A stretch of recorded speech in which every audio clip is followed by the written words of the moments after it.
We're optimizing operations, she said, her voice sharp, precise, detached. She didn't look at me when she said it, just at the others.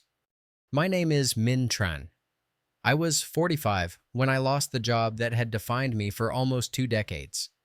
17 years of building automation systems no one else could even understand. 17 years of working late, rewriting firmware, fixing problems others didn't even know existed. I stood in that morning huddle, hands folded, eyes steady, as Lei Thao V, our new plant manager, laid out the future. Or rather, her version of it. We've signed a strategic partnership with VNet Tech. They'll handle our systems management moving forward. Her words fell heavy. Behind her, the factory floor hummed softly, the sound I knew better than my own heartbeat. I didn't say anything. I didn't need to. 30 pairs of eyes turned toward me, curious, not sympathetic. They wanted to see how the old guy would take it. I gave them what they wanted. A quiet nod. Then turned back to my station. Started unplugging my laptop, packed up the old coffee mug my daughter painted in 4th grade. The glasses I kept forgetting I needed. The handwritten notebook full of calibration code. No fight, no words. Just a slow gathering of a life that no longer fit here. This wasn't the first time Dongting Koki changed hands, but it was the first time they decided I was unnecessary. Vi approached as I placed the last item in a box. Her tone softened, but only slightly. Your severance is generous. 2 months plus unused leave. Generous. She slid the folder toward me. I didn't touch it. Min, please understand your systems are outdated. VNet is bringing a full digital transformation. Cloud-based monitoring, AI diagnostics. I zipped my laptop bag shut. They'll reverse engineer what they need, she added. It's all moving forward. Forward. Funny how people use that word when they're the ones walking over your work. I walked past the machines I had programmed from scratch, past the conveyor lines I had optimized so well we had less than 0.2% product defects, unmatched in the industry. But numbers don't win battles when the room is run by buzzwords and slide decks. Years ago when I started here, the factory was a different place. It was rougher, yes, slower, but it was honest. Jung-Van Hiep, the founder, hired me right out of university. I still remember the way he looked at the robotic arm I had just reprogrammed. Câu hiếu ngôn ngữ của máy móc, he had said. Thứ đó hiếm lắm. For over a decade, he let me build the automation ecosystem my way. I wrote custom firmware, modified hardware when parts were discontinued. I created systems that could run older machines at peak precision, saving the company billions over time. After he retired, the company was sold, then sold again. By the time Vi arrived, the only legacy left was me.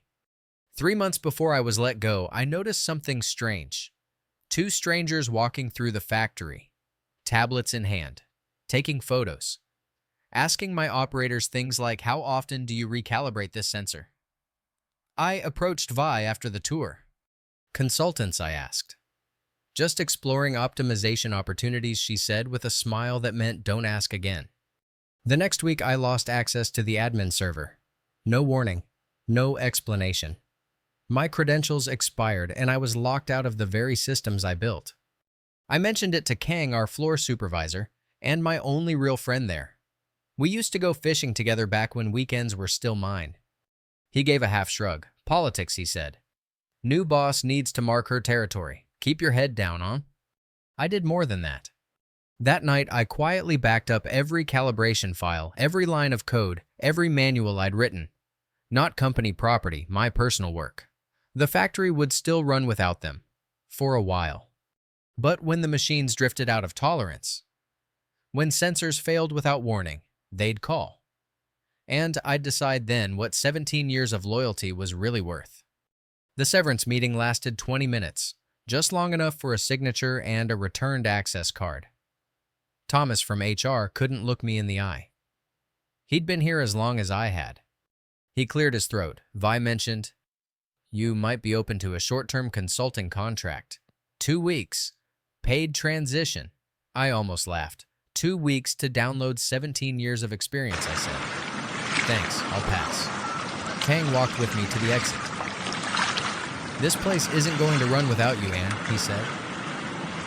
They think VNet can fill the gap, but they don't know what they don't know. I gave him a tired smile. I'm not their problem anymore. He nodded. You'll call me the rightful fish?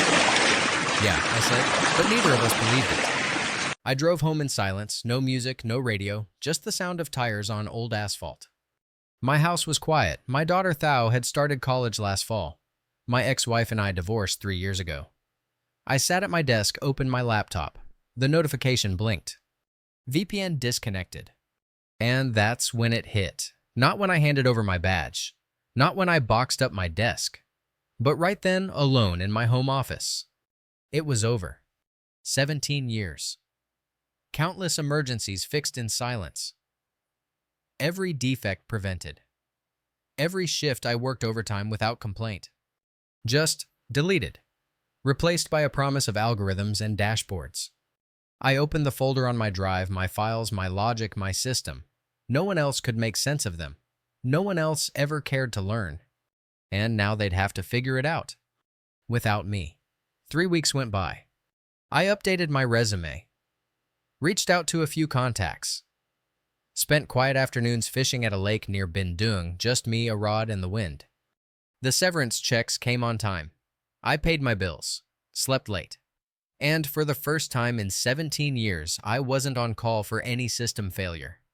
I should have felt free, but what I felt was invisible. No one from Dongtin reached out, not even Kang.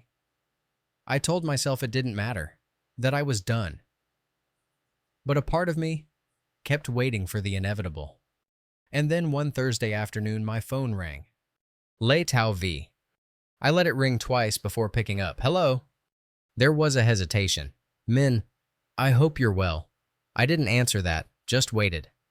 We're experiencing some issues with the Southwest conveyor line. It's intermittent. The logs aren't matching any documented error codes. Production is down by about 25%. My voice stayed calm. And what does VNet Tech say? A pause. They're still learning the system. It's been a difficult transition. Of course it has. That line, I warned maintenance about it 3 months before I left. Told them the firmware needed updating before the cold season. They logged the note. No one followed through. Vi's voice lowered. Min, I know things ended. Abruptly. But people are losing shifts over this. We need your help. I knew what she was doing. Appealing to my loyalty, to the workers, to the systems I built like extensions of myself. But I remembered how they watched me leave, silent, curious. No one stood up for me. I let the silence stretch. Then I'm available. As a consultant. Vi exhaled like she hadn't realized she was holding her breath. Thank you. What are your terms? My rate is 7 million per hour. 4-hour minimum. Paid in advance. Contract signed before I walk in. That's more than double your old rate. It's my consulting rate. Take it or leave it. She hesitated. I'll need to get approval. Of course. She called back in less than an hour. Approved. The next morning I walked through the factory gates as a visitor. Signed in. Badge clipped. Escort waiting. The air inside was different. Tense. The rhythmic hum I once loved now sputtered with uneven silence. I passed familiar faces, most looked away. But not Kang. He broke from a group and walked over fast. And, thank God, it's chaos. The whole line's dead. I nodded. Let's see it. The Southwest conveyor was surrounded by VNet engineers and confused operators. The panel blinked nonsense codes. The sensors showed drift outside acceptable range. Vi approached. Polished. Professional. But her eyes darted uncertain. I'll need access to the core control unit, I said. And I'll need my laptop connected. Whatever you need. I opened my machine, browsed a few folders, making a show of searching. In truth, I knew exactly where the fix was. It took 27 minutes to diagnose. Firmware drift. Just like I predicted. The replacement routines VNet wrote weren't syncing with my original calibration logic. I uploaded my file, ran a test sequence.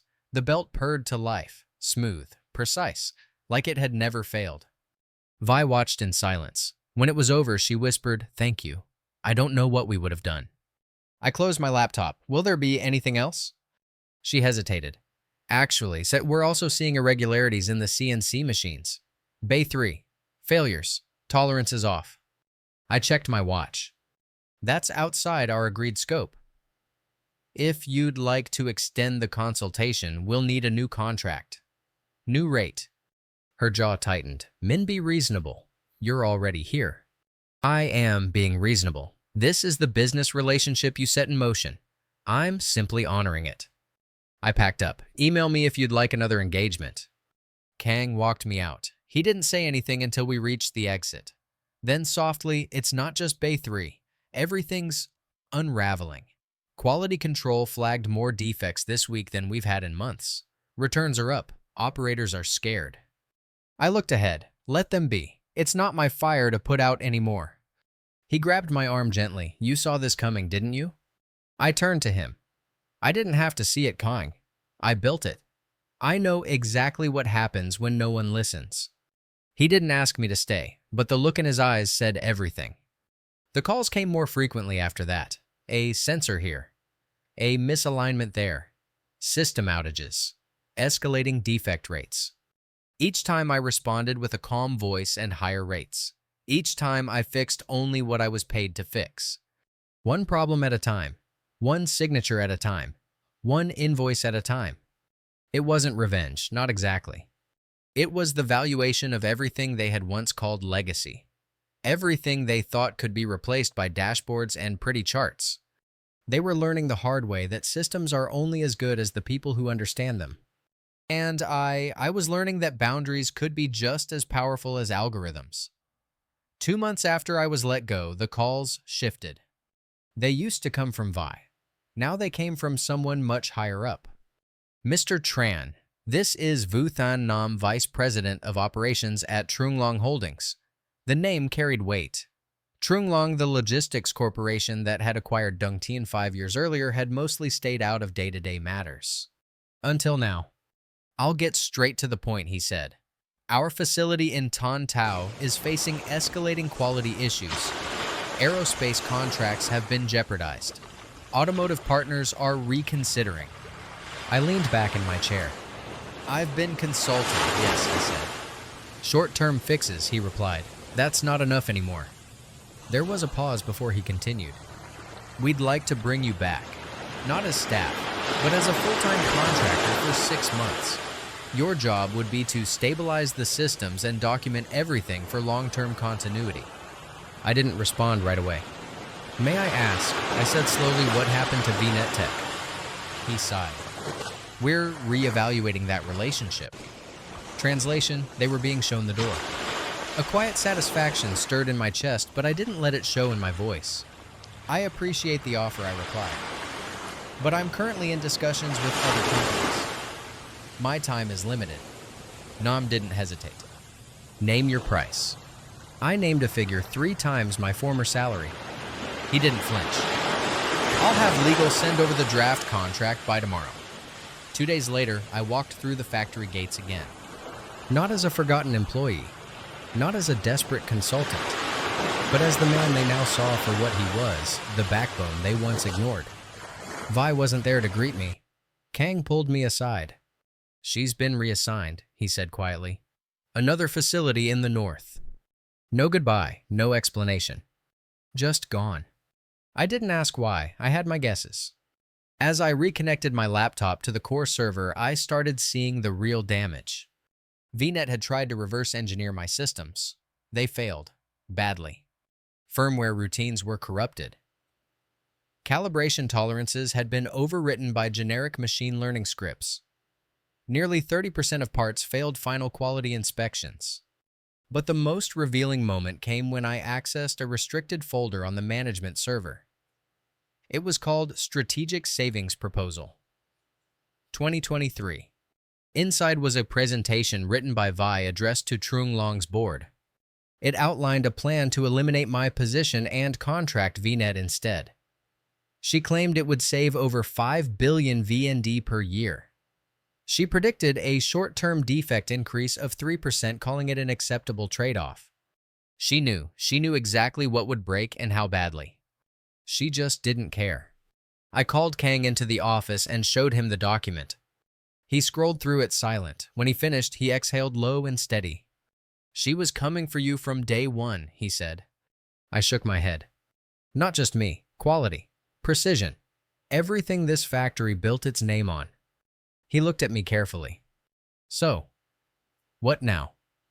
You fix it all and walk away." I didn't answer right away.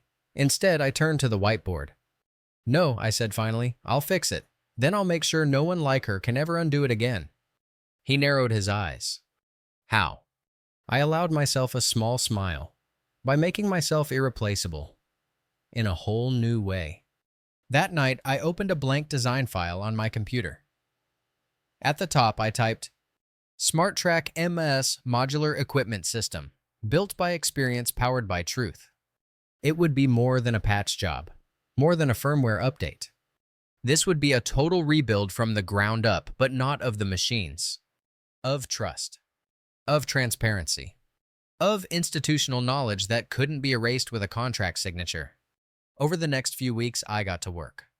I didn't just restore the systems, I resuscitated them. I re-uploaded calibration settings from my backups, fixed machine drift, repaired logic gates, ran diagnostics on every line. And the numbers reflected it. Defect rate dropped below 1.5% in 2 weeks. Output increased by 12%. Downtime cut by half. But I wasn't done. Each night after hours, I built SmartTrack piece by piece. It monitored every machine in real time, logged calibration history, tracked errors down to milliseconds. And most importantly, it translated system data into executive language graphs, financial implications, ROI metrics. I designed it not just for engineers, but for the people in suits upstairs who needed visuals, not code. 4 weeks into the contract, I requested a meeting with the new executive team. Nam was there. So was the new operations lead, Nguyen Hong Quan, a man known for asking difficult questions. I stood at the front of the conference room, laptop plugged into the projector, slide deck ready. The crisis I began is not just technical, it's cultural, and unless you fix the underlying problem, this will happen again. Nam leaned forward. "Go on." I brought up the first slide. Red lines across every chart, defect spikes. Return surges. Downtime losses. All of this, I said, was hidden from your view. Vi could present cost savings while bearing the consequences. There was no visibility. No accountability. Then I clicked to the next slide, SmartTrack's interface. Simple, clean, intuitive. This system changes that. It gives you real-time insight. Predictive analytics. Lifecycle tracking. More than that, it protects the factory's DNA. The knowledge of how these machines really work. Quinn crossed his arms. "How long for full integration?" 3 months. "And who maintains it after that?" Here it was. The moment I'd been building toward. "I will, under a long-term consulting agreement. 2 days per week on site. Trantech Solutions retains ownership of the software. You license it. We provide updates and support." Quinn raised an eyebrow. "Sounds expensive." "Less expensive than losing 82 billion V&D in contracts and warranty claims over the past quarter." I clicked the final slide. The total damage highlighted, undeniable. Nam nodded slowly. "I'll take this to the board." I closed my laptop. I had said all I needed to say. As I stepped out into the hallway, Kang waited for me. He raised an eyebrow. "How did it go?" I shrugged. "We'll see." He grinned. "After what they've lost, they'll see your worth now." I stopped. "Speaking of which, I said I'll need a floor manager for Trantech. Someone who knows the machines. The people. You in?" He blinked, then smiled. "En, you serious?" "Dead serious." I offered my hand. No more building success for others. It's time we build something of our own. 6 months. That was how long it took. 6 months from the day I walked out with a cardboard box to the day I stood in the central control room watching the systems I had rebuilt run smoother than they ever had. But this time, they didn't run on instinct. They ran on SmartTrack. And SmartTrack ran on me. The first deployment happened at the Tantau facility. After that, Trunglong sent green lights for the other 5 plants under their management. SmartTrack was everything I had envisioned. A centralized monitoring interface that connected sensors, diagnostic tools, predictive maintenance, even operator reports all in real time. Executives could now log in and see the true cost of poor calibration. They could measure the drift of a CNC head against warranty claims. They could see which operator flagged a misalignment and when it was ignored. It was proof on screen in numbers of what I had known for years. Quality is not a coincidence. It is the result of understanding. Kang took the lead on site. I handed him keys to the new Trantech Solutions office in Thuduk. He ran the implementation teams, trained supervisors, managed the installations across Trunglong's facilities in Long'an Da Nang and Kontho. I remained in the background refining the system, fielding boardroom questions, and planning for expansion. But one morning, Nam called me into a meeting that changed everything. He was waiting in the observation room overlooking the Tantau floor, along with a woman I hadn't seen before. "Min, this is Nguyen Hung Kwon, our new Chief Operations Officer," Nam said. Kwon extended her hand. We shook. "I've been reviewing your SmartTrack system," she said, eyes scanning the floor. "It's caught the attention of our executive board, especially after what happened in Haiphong." I raised an eyebrow. "Another modernization?" I asked. Nam looked uncomfortable. Kwon answered instead. "They tried a similar strategy. Outsourced diagnostics, no internal retention of system logic. The result was similar to what happened here. But this time, we caught it earlier because of SmartTrack's early anomaly alerts." I nodded. Glad to hear it helped. But that wasn't why they had called me. "There's something else," Kwon continued. "We terminated Lei Tao V." I said nothing. Nam cleared his throat. "She wasn't just misguided," he added. "She was unethical." Turns out, she had been receiving consulting fees from VNet Tech during her time as plant manager here. A cold pause followed. "Clear conflict of interest," Kwon said. She pushed the outsourcing contract to VNet and was being paid under the table for it. Now it made sense. The sudden lockouts, the camera tours, the eagerness to replace a working system with something no one could explain. It wasn't incompetence, it was profit. For her. "She's been blacklisted," Nam said. "We've initiated criminal proceedings. But more importantly, we're implementing policy reforms because of this." Kwon nodded. "From now on, any operational cost-cutting proposal must include quality impact reports, and all critical systems must include documented knowledge transfers." She paused. "We're calling it the Tran Protocol." I blinked. "You're naming it." "After you," she said, "because SmartTrack didn't just help us recover. It helped us understand what we had lost." I looked out at the floor. Operators were working with more confidence.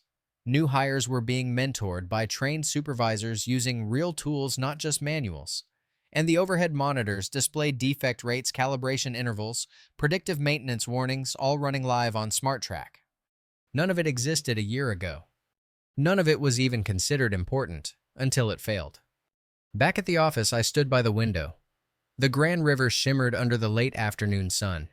A warm wind moved through the trees. Thao, my daughter, had just started her first job as an industrial systems engineer. She'd been inspired in part by everything that had happened to me, by how quickly things fell apart, and how slowly I had to rebuild them. She once said, "Ba, you didn't just fix broken machines, you built a whole new way of thinking." Maybe she was right. Maybe this wasn't revenge anymore. Maybe it never had been. Maybe this was restoration. The story of SmartTrack made it into an industry magazine 2 weeks later. The headline read, "From obsolete to essential, how one engineer changed the future of factory intelligence." I didn't care much for publicity, but the cover sat on my desk anyway. Next to it was a framed photo of Thao in her graduation cap. Next to that, a small chip from my old coffee mug. The one I didn't take with me that day I was let go. I found it later in my car, broken, but not gone. Like me. Then one day, I received an unexpected message, a name I hadn't heard in a long time. Zung Van Hiep, the founder. Long retired, but not out of touch. He asked for a meeting, said he wanted advice on something personal. When he arrived, he looked older, yes, but not diminished. I want to buy Dong Tin back, he said simply. Trung Long will sell. The damage from their failed expansion has made them open to it. I didn't respond to him. You want to win it again? He chuckled. No, not at my age. But I want to bring back the soul of this place, and I want your help to do it the right way. With quality. With people who care. We sat for over an hour. Talked about legacy. About pride. About how machines might evolve. But craftsmanship, trust, and experience, those don't go out of date. Later that evening, I walked into our Thuduk office. Kang was there reviewing onboarding documents for 3 new clients. I handed him the founder's business card. He looked at it, then at me. He wants back in. He wants to do it right. Kang smiled. So do we. Exactly 1 year to the day after I was told I was no longer necessary, I stood by the glass wall of my new office watching the Grand River. A soft breeze moved through the branches along the banks. The leaves had begun to turn red and amber like fire in slow motion. Seasons don't rush. They change quietly. Like people. Trantech Solutions now had a full team. 12 employees, 3 engineers, 2 project leads, a system support desk that ran 700 to 19 Haziras for clients across 4 provinces. And Kang, of course, my right hand, my mirror in the field. He handled plant implementations like he'd been doing it his whole life. He probably had. Like me, he was someone no one had ever thought to promote. Until they couldn't afford not to. On my desk sat a magazine. The Knowledge Gap, How Smart Tracks Saved Southeast Asia's Manufacturing Heart. Our story had made it to the industry's regional summit. Next to it lay an invitation, Automation Southeast 2025. Panel speaker, Industrial Intelligence and the Power of Legacy Logic. A panel Vi once headlined. Now it had my name on it. I didn't smile, but I did breathe deeper. Vindication is quieter than you'd expect. No fanfare, just clarity and breath. Then came the knock. My assistant peeked in. Your 10 Hujero is here. The Velwin family. I stood, adjusted my collar, nodded. They entered quietly, Dung Van Heep and his granddaughter Mai. She was young, sharp-eyed, an engineer herself. He walked slower than before, but carried presence like oxygen. We sat at the table. Tea was served. I won't waste time, he began. Trung Long's ready to divest. Too many losses. Too many failed strategies. They'll sell Dong Tin. And you want to buy it back, I said.